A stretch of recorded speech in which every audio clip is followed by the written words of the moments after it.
everyone to day 2 in our Christmas devotional. I'm going to read to you from our little book of joy today. Our title this morning is Prepare Your Heart for Christ.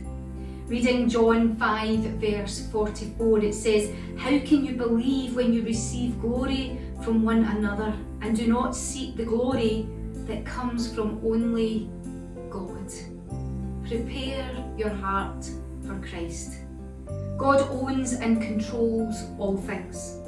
And there is nothing that He could give you this Christmas, this year, that would suit your needs and your longings better than this. The consolation of Israel, the redemption of Jerusalem, restoration for past losses, and liberation from future enemies, forgiveness and freedom, pardon and power, healing the past and sealing your future.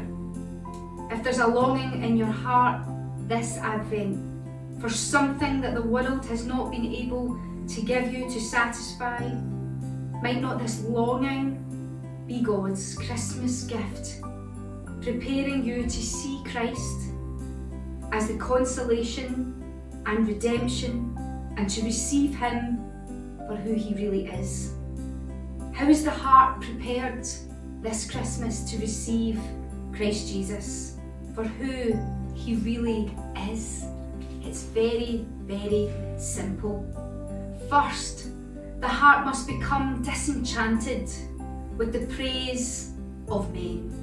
How can you believe when you receive glory from one another and do not seek the glory that comes from God? I read it earlier. Second, the heart must become disenchanted with the sufficiency of money and things to satisfy the soul. The Pharisees, who were lovers of money, heard all these things and they ridiculed Him. That's from Luke 16 verse 14. Then third, alongside the disenchantment with the praise of men and the power of money, there must come into the heart a longing for consolation and redemption beyond that what the world can give. Fourth, and finally, there must be a revelation from God the Father opening the eyes of the heart so that it cries out like a man who stumbles onto an incredible treasure. You are the Christ, the Son of the living God, the consolation of my past, the redemption of my future. Now I see you.